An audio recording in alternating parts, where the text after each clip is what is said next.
Bidfast's gigantic Garden Grove Estate auction is Thursday, tomorrow. Details follow this flashback to this date in high desert sports history. One of the first members of the Mavericks staff fans meet upon entering Stater Brothers Stadium. Customer service corral hostess Mika Bell. The Hesperia and Victor Valley College graduate, it goes without saying, relishes her job. Hey Mavericks fans, it's time for Mavericks Roundup. Yeehaw! Hey, now give us one in any other language. Okay, pasa? Imo Nanji, Mavericks Roundup! Hey! Question. Mika, All right. You're one of the first people we see here. What do you do?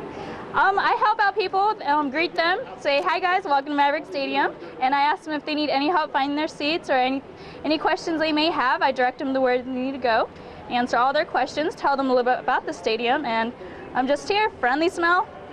What do you like most? What do you like most about what you do? I love the people here. All the people that come here, they're mostly season ticket holders, and I meet new people every day, so it's really nice to see people come out. They're really excited. They've never been to a Mavericks game, so we're very welcoming here, so we make sure they have a really good time. Late in a homestand, you can get tiring. What's the hardest, what's the most challenging part? Getting up the next day and coming back out, or what? No, not even. I love everything I do here, so every time I wake up, I'm like, yes, I gotta go to work today, woohoo! What do Mavericks players do to relax before suiting up for the ball game? As is the case in any and every clubhouse, you'll find some hovered around the makeshift card table. This quartet of Mavs pitchers playing cards.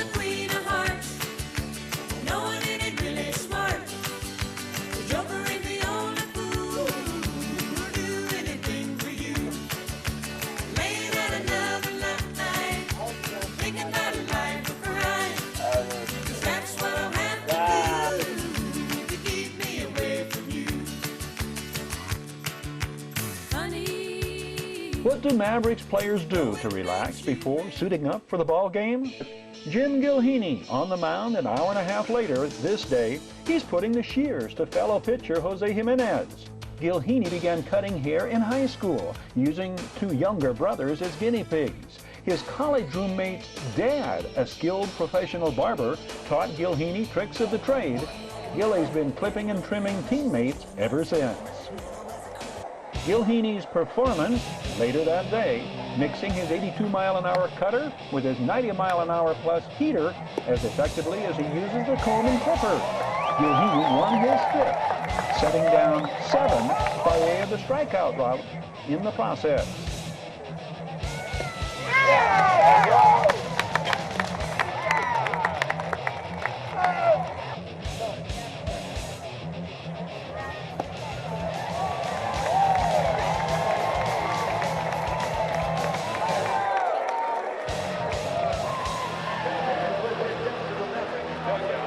Mavericks opening day shortstop Nick Franklin had an outstanding debut with Double-A Jackson and then suffered a freak injury. Franklin had 2 hits and participated in a Jackson triple play his first game with the Southern League Generals and had 9 hits in his first 15 at-bats before being struck by a bat at the cages in pregame batting practice. The extent of the injury was not immediately released. Franklin went on the 7-day disabled list. Hard-throwing reliever Stephen Kahn demonstrates his quickness. 1-5 double play, a rally killer for the visiting Rawhide. The 27-year-old Kahn is working his way back after coming off the DL. The 6'3", 220-pound Kahn was a collegiate All-American who pitched for the USA Baseball national team that won gold at the World University Games in '04.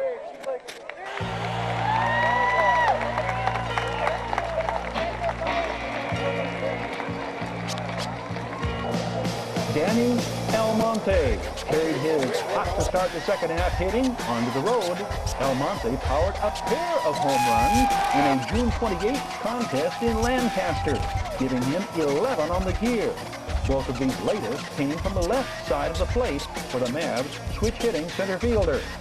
That multiple hit game spiked the 22-year-old's average to .385 since the All-Star break. The High Desert Yardbirds playing before their biggest crowd in franchise history this Sunday, July 2nd. Yardbirds hitters flex their muscles early. Shane Brown and Dominic Zayer combined for 6 hits and 4 RBIs, as High Desert hitters amassed 13 hits, 5 for extra bases in the Yardbirds' 8-5 victory over the Hollywood Stars. Shane Brown caps a 6-run second with his second home run in 2 days. Shane Brown goes 3 for 3, raising his batting average to a team-high 424. Dominic Zayer precedes the Shane Brown home run with the drive over the head of the tumbling Hollywood right fielder Caleb Davidson, scoring Jonathan Tassis and Cody Culp with the stand-up triple. Cody Culp had extended the inning with a 2-out infield single, setting up the Dominic Zayer triple. Dylan Kester's base hit up the middle enables Dominic Zayer to trot home from third. Another clutch 2-out base hit for the Yardbirds in what will become their 10th victory in their last 12 games. Jonathan Tassis had made Hollywood center fielder A.J. Bennett the first falling star on a night to be filled with fireworks. The Jonathan Tassis stand-up double scores Shane Sharkey with the first run of the second inning outburst. Yardbirds starting pitcher Cody Culp wins his 3rd in a row. The 25-year-old out of the state of Washington leaves 4 Hollywood hitters in a state of frustration as strikeout victims. Cody Culp works 6 innings, giving up 5 runs on 8 hits. This performance followed his previous start, a complete game shutout against the Monterey Amberjacks. Cody Culp leaves this game with a very respectable 4.01 earned run average.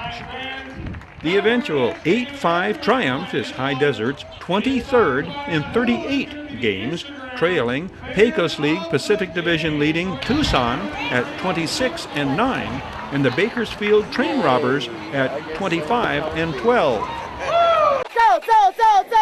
Bidfast is back in Orange County. The Garden Grove Estate Auction is tomorrow, July 8th. This 2-home estate was stacked high with loads of treasures, tons of tools, trailers, classic signs, vintage license plates, vintage electronics, car parts, oil cans, furniture, and so much more. This auction will be worth the drive. Preview is from 8 until 11 Thursday morning. Pre-bidding ends and virtual live online-only auction begins at 10 Thursday morning.